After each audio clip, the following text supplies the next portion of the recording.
puisqu'on parle de pouvoir d'achat et de coûts d'installation et de rentabilité, quel est le montant des aides? On parle beaucoup des aides. Quel est le montant des aides aujourd'hui si je fais une installation photovoltaïque? Alors on peut peut-être parler ici en Haute-Garonne, parce que c'est peut-être pas pareil partout en France. Alors nous, oui, c'est vrai que sur la Haute-Garonne, on va avoir deux styles d'aides. Donc on va avoir la prime de Toulouse Métropole, donc qui aujourd'hui en fait représente 25% du montant hors taxe du devis à hauteur de 15 000 € maximum. La prime est versée 4 à 6 mois après la pose de l'installation. Ouais, c'est une belle aide. Oui, c'est pas mal. Par contre, l'inconvénient de cette aide, c'est qu'on ne fait pas de revente de surplus. Donc tout ce qui n'est pas consommé par la maison, en fait, est donné à EDF. Ah ben c'est moins intéressant d'un coup. Oui, c'est moins intéressant parce qu'aujourd'hui, on s'aperçoit qu'avec du photovoltaïque, on ne fait jamais 100% d'autoconsommation. Non, moi je m'aperçois sur ma propre facture que mine de rien, la revente, elle est quand même intéressante.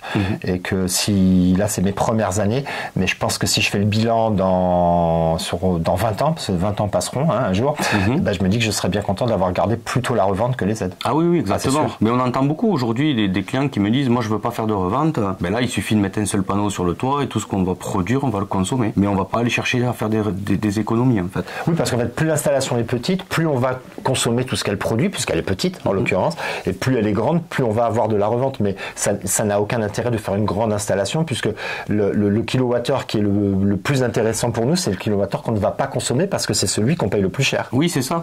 Mais après, il faut faire très attention aussi dans tout ce qu'on peut voir et entendre dans le photovoltaïque, c'est qu'on parle beaucoup d'autoconsommation à 70, 80%. Mais en fait, un taux d'autoconsommation, c'est un rapport à votre production. Donc ça veut dire qu'aujourd'hui, vous pouvez autoconsommer à 70-80%, mais ne réduire votre facture que de 20%. En fait, aujourd'hui, il faut pas confondre autoconsommation et autonomie au réseau. C'est-à-dire que quand je parle d'autonomie, je parle pas de batterie.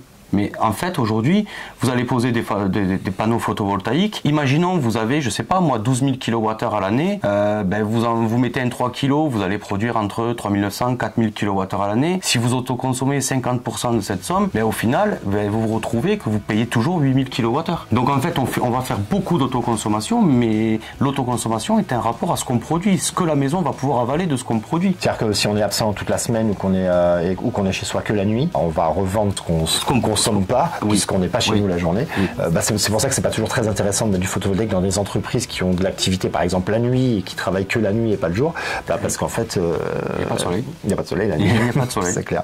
Donc c'est vrai que ça oblige d'ailleurs du coup à un changement d'habitude et à consommer la journée, puisque c'est la journée qu'on produit l'électricité, à faire tourner le lave-linge la journée, le sèche-linge la journée, quitte à le programmer. Et bientôt, et on le voit aujourd'hui, le monde il est en train de changer puisque tous ces appareils deviennent connectés pour se mettre en route au moment où vous êtes absent de la maison parce que vous êtes au travail. Donc soit vous pouvez le mettre à distance avec votre smartphone, soit ça va être piloté de manière intelligente pour consommer lorsque vous êtes absent, mais qu'il y a de l'électricité gratuite qui arrive du soleil. C'est ça. Et puis après c'est une habitude à prendre. On a des applications qui nous permettent de voir en direct ce qu'on produit, ce qu'on consomme.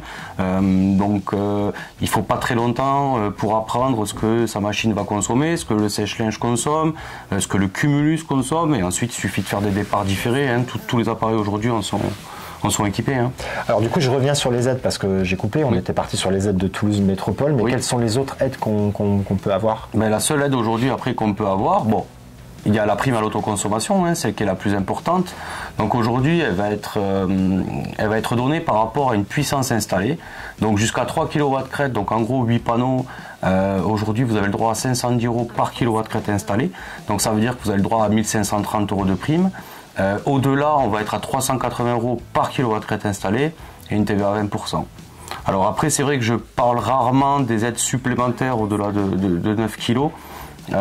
Parce qu'en fait elles deviennent moins intéressantes parce qu'on perd, en fait je crois qu'on est à 210 € par kW/crête installé et la revente en fait n'est plus à 13 centimes 39 mais on passe à 0,780 ou 0,8 actuellement. D'accord, donc je précise qu'on fait cette vidéo parce qu'elle va être postée sur YouTube, elle va y rester sans doute longtemps et c'est une vidéo que nous tournons le 15 novembre 2023 pour information. Donc si vous la regardez en 2024, 2025 ou 2026, il faut vérifier, dans les grandes lignes cette vidéo sera toujours d'actualité parce que le photovoltaïque c'est le photovoltaïque. Par contre au niveau des coûts, on sera derrière certainement une période où ça coûte encore beaucoup plus cher l'électricité et on sera tellement débordé par le travail qu'on n'aura plus tout le temps de faire des vidéos et on sera en train de poser des panneaux photovoltaïques les uns derrière les autres. Même moi je m'y mettrai tellement tellement la demande est en augmentation, mais c'est un révélateur. Hein. Si aujourd'hui la demande est en augmentation et qu'on fait ce type de vidéo, c'est parce qu'effectivement, il y a un marché, il y a besoin, c'est quelque chose qui a du sens. Je pense qu'on peut parler du photovoltaïque qui s'est fait il y a quelques années. C'était quelque chose de plutôt bien et de rentable parce que EDF rachetait bien l'électricité. Le seul problème, c'est que comme ça a été un marché d'opportunité, beaucoup de gens animés par des mauvaises valeurs se sont jetés sur ce marché et y ont été chercher beaucoup d'euros et ont fait du travail de mauvaise qualité, ce qui fait qu'on s'est retrouvé avec globalement des gens qui n'étaient pas satisfaits de leurs installations parce que ça a été fait par des gens qui n'étaient pas des professionnels, il faut être clair. Ah oui, c'est ça, la qualification n'était pas imposée à l'époque, donc tout le monde pouvait faire du photovoltaïque. Et il y avait aussi cette histoire d'aide parce qu'on avait un crédit d'impôt à l'époque et qui a été en fait détourné par les entreprises, ils le faisaient payer clairement aux clients. Quand il y a trop d'aide, c'est forcément ça attire des gens qui n'ont pas des valeurs incroyables, en tout cas pas des valeurs de pérennité et qui ne sont pas orientés satisfaction client, qui est pour moi la base de toute entreprise, quelle qu'elle soit, et encore plus quand elle est artisanale et proche de ses clients, comme ça peut être le cas chez nous. Je peux installer mes panneaux solaires moi-même? Alors oui, on peut installer ces panneaux photovoltaïques.